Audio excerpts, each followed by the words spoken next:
Hi everyone, I'm Jen. I just made up a little song, which I'm going to include this link to it and vice versa. For me, the Mandela Effect has shown me that we are in essence expressing ourselves through multiple simultaneous experiences. And to me, the first line of my, you know, 12 days, where is it? The 12 days of Emmy. The first line that I wrote is life was like a box of chocolates, which is how Tom Hanks now says it in the movie. When he's sitting on the bench, he says life was like a box of chocolates. Well, part of my, I don't know, I get woo-woo stuff, downloads, and I've had 20 plus years of receiving messages and or visions, and one of them was that we were on multiple stages, like one actor, like what is it, Goldilocks and the Three Bears, let's just say. But I was, in essence, I was an actor who could play on more than one stage. And so when I was in the happy stage, the castmates and the props and the scenery were a certain way. But if I entered the drama stage, the props changed a little bit, and the castmates changed their tune a little bit. And if I was in a horror flick, it just keeps going. But I was the same actor. And part of that download message that I got was that the producer is kind of tired that the plays seem to be scooting more and more towards the horror. There is no more rom-com or, comedy. It just all seems to be the same kind of play. And so I don't know if we are resetting or what, but this to me, this saying, life was like a box of chocolate, it was like a box of chocolates. We were able to play on multiple stages, depending on what our mood was or where we were with our highest consciousness. And now, you know, the word is no longer there because we're slowly not having the option. And I don't know if we are the producer, the aliens in the sky watching us in a petri dish are the producer, or God, whatever you want to call source. But that's how this affects me. The next one is, second line in that, my song is Two or More Suns. When I first awoke back in September 2017, I was too busy being freaked out, being WTF'd with the Mandela Effect awareness. Now, later I realized, wow, I had seen changes before, like Chick-fil-A or, I thought, wow, that company spent a lot of money changing the word chick so it spells correctly. And having worked at a school and of course being a mother, I thought, yay, they're spelling it correctly. And I did think, well, they're not spelling fillet correctly, but whatever. The fact is, it never occurred to me that, wow, reality was shifted or whatever. The Mandela Effect is, just like I thought all the maps were incorrect when South America was no longer south of North America, or the Grinch Stole Christmas or the Grinch Who Stole Christmas.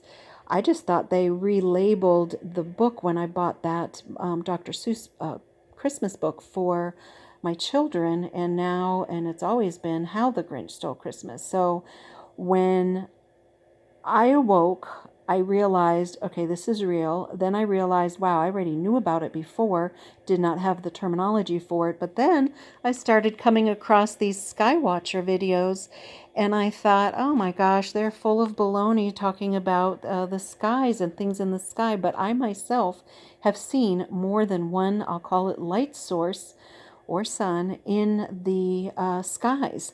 So I don't know how to explain that, but these are not my skies. So this is definitely part of the Mandela Effect thing as well for me.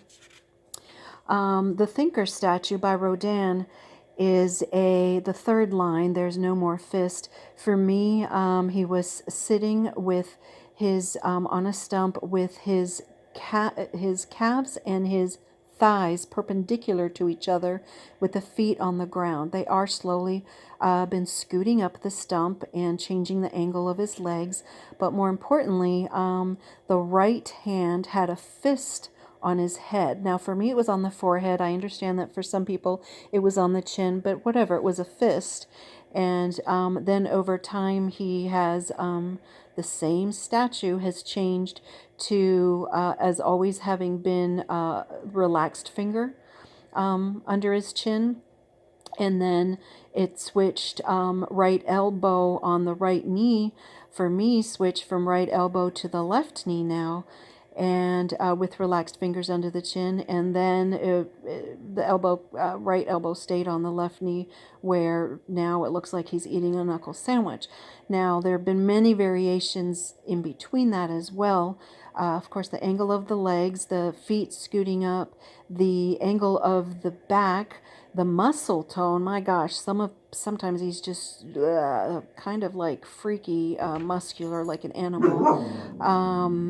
Hey, Della D, it's okay, and it's okay, it's okay, it's okay. And then the hair on his head has changed, and not just lengthwise, but also style-wise and waves-wise and whatever. I also put the Earth here because, supposedly we never had a North Pole landmass there, so I put that on there just as a wink, wink. The fourth one, Father calls not Luke. Anyhow, for me, Luke, I am your father, was indeed in the movie. And people who are not affected by the Mandela Effect claim that that phrase was just misremembered by one person instead of, now it's always been, no, I'm not your father. No, I am your father. Instead of Luke, I am your father. He now says the word no.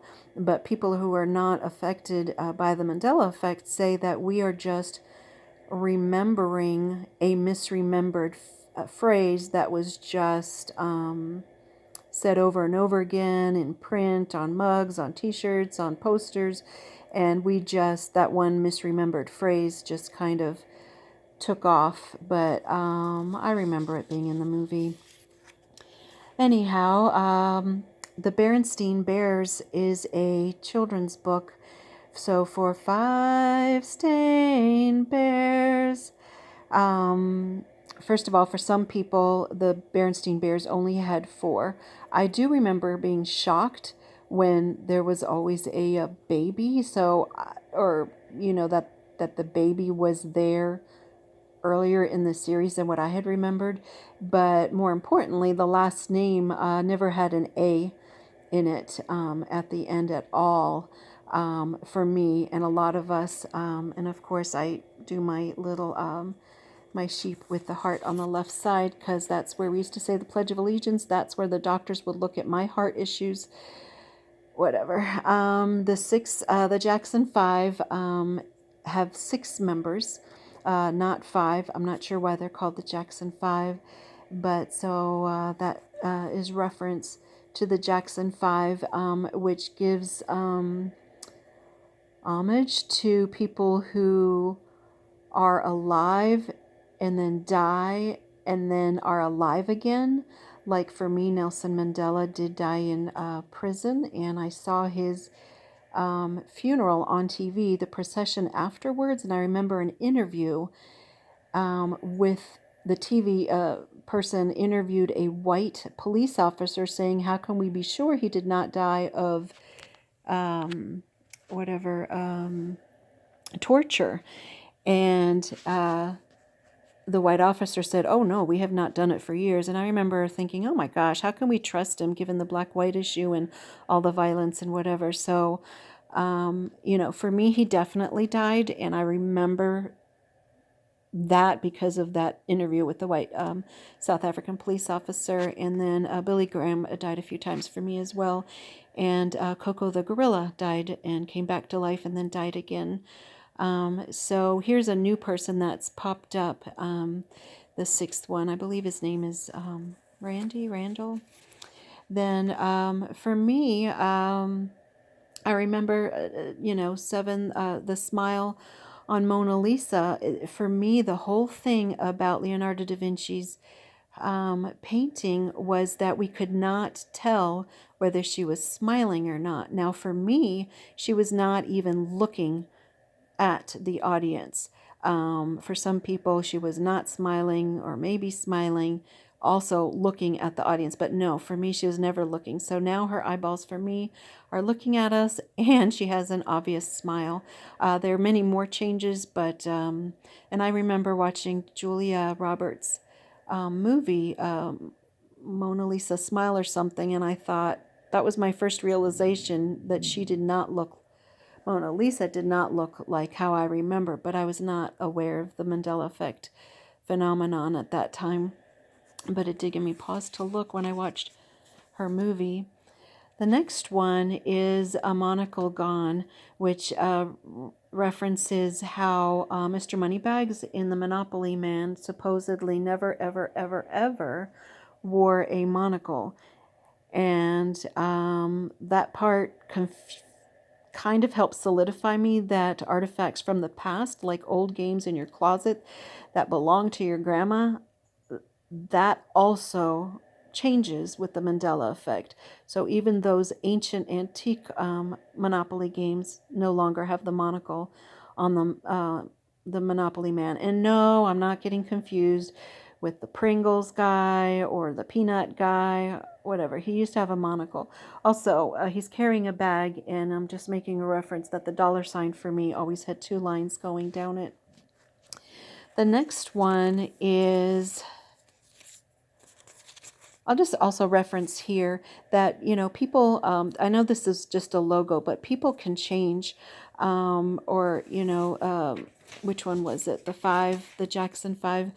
People can change, so now there's the new Randy Jackson or Randall Jackson, who just appeared, but skin color can change. For me, Eli Whitney, the inventor of the cotton gin, was a black man, and we studied him in Black History Month as a black man, not as a white man who had a black slave who had a hand in inventing it.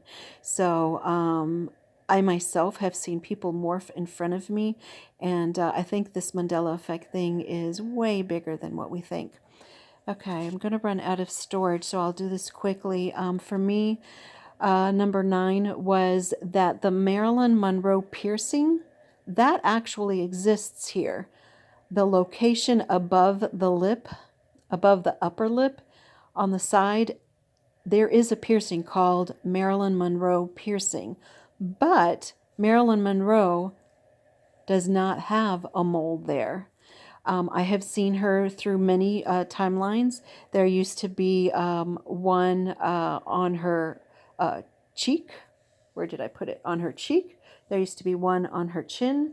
There used to be a fat one on her cheek. And there used to be symmetrical ones, but there's not one here. So I've been through many experiences with that. But Marilyn Monroe piercing still exists, but not mole there. No mole is there, though. Number 10 is Pikachu. For me, I have seen a black tip tail. I have seen a brown tip tail. I have seen a brown tipped base. I've seen a brown tipped base and a black tip tail. I have seen a stripes on the back, sometimes not. The ears are different sizes, and some people say that sometimes there are no red cheeks. I don't. That's not an anchor memory for me. But for me, originally, the tail used to be black tip. But who knows what it is today. Also, this was Isaiah 11:6 in the Bible was the Mandela effect that got me to believe that this phenomenon was real. Because even I, a non-religious person, knew which two animals lay together in the Bible. Anyone that has the Marilyn Monroe, I've started to see a pattern. Those of us who have the Marilyn Monroe there in the Marilyn Monroe piercing, remember the thinker with the fist to the forehead and the lion and the lamb. The ones in other locations where the mole was in other locations for Marilyn Monroe seem to not remember which two animals lay together, or not even remember. They did not experience which two animals lay together. For me, the lion and the lamb lay together, and then it was switched to the wolf lay with the lamb, and then it switched to number 12, the dwell. It wasn't even laying. The wolf was not even laying with the lamb anymore. It was now dwelling and living, and it just keeps changing. So that one helped me realize that I do not believe it is the devil or demon changing it. I think if God can write the Bible, God can change it. And the message to me is what is important, that the predator and the prey within ourselves and with each other learn to peaceably be with each other. So whether the predator is a lion, a wolf, or a leopard, or if the prey is a lamb, a kid, or a goat, let's learn to dwell, live, and lay peacefully with each other. And so for me, I do see the Mandela Effect as kind clues for us of what life really is. And there we go. See attached link for the song. Love you.